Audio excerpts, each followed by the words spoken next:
Here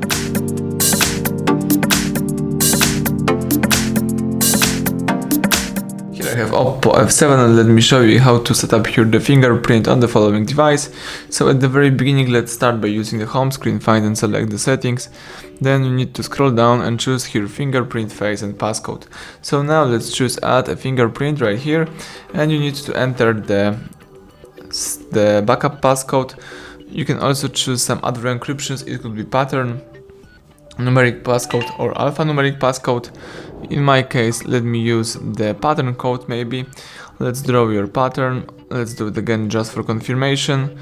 And now it's time to use the fingerprint. So the fingerprint sensor is located at the back of the device, right here. Let's start tapping the sensor a couple of times, just to save the whole fingerprint, and that's it. Now let's adjust the holding position, so tap continue.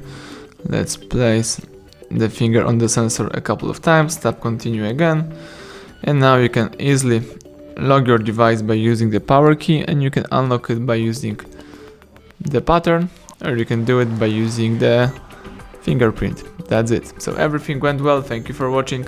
Please subscribe our channel, leave thumbs up under the video.